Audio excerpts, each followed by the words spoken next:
اللهم صل على محمد وآل محمد. Did he write the Quran or was it someone else who wrote it? You find no, he didn't write the Quran. Some say why? They say because he's an ummi, he can't read or write. We know in the Quran, the verses are clear. الذين يتبعون الرسول النبي الأمي, correct? الذين يتبعون الرسول النبي الأمي. What does it mean? Says that they follow the messenger, the prophet, who is an ummi. In another verse of the Quran, you find the word ummi. هو الذي بعث في الأميين رسولا منهم. Many said that he didn't write the Quran because he's an ummi.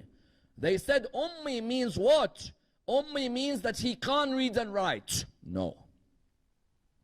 Ummi doesn't mean he can't read and write. Ummi means he was never formally taught at an institution how to read and write. This is a vital point.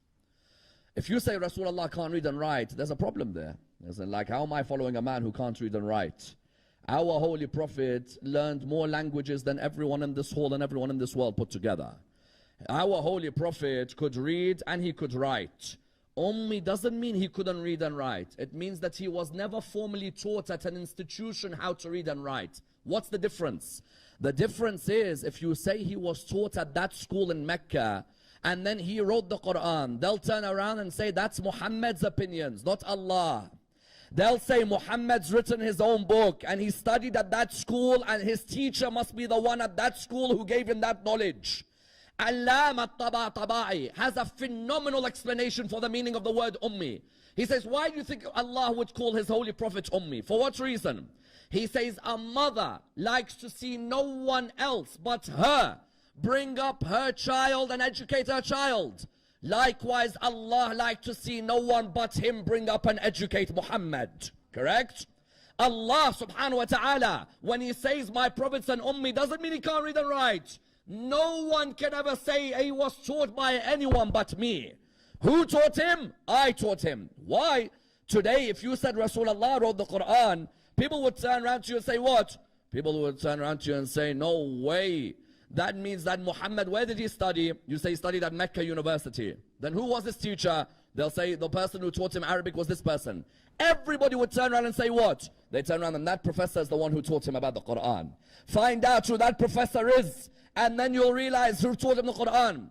Ask any Arab at the time, did Rasulullah go to school? No. Did he go to college? No. Did he go to university? No. So who's the one who's taught him this? Who? Allamahu? Who? Allamahu, the Lord, the Almighty, through the angel Jibreel. That's the one who taught him how to read and write. But why did Rasulullah not display the reading and writing? Because he knew, had he written, they would have said that's Muhammad's opinions. But while he doesn't write, no one can accuse him. Let alone the fact that some of the things he's writing, you need to have gone to 100 universities to know, correct? If Rasulullah wrote this Quran, well, how does he know about the sea and the clouds and the solar system and the camel and the fingerprints? But anyway, besides that point, وَمَا كُنْتَ تَتْلُو مِنْ قَبْلِهِ مِنْ كِتَابٍ وَلَا تَخُطُّهُ بِيَمِينِكَ إِذًا لَارْتَابَ الْمُبْطِلُونَ. What does the Quran say? The Quran says you never used to what? Recite a scripture before this, nor did you transcribe this. Their arguments are all weak and fable. Those who try to say that Rasulullah wrote the Quran, no, Rasulullah didn't write.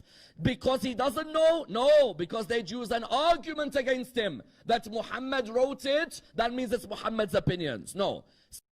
أولنا محمد أوسطنا محمد آخرنا محمد صلوا على محمد آخرنا محمد صلوا على محمد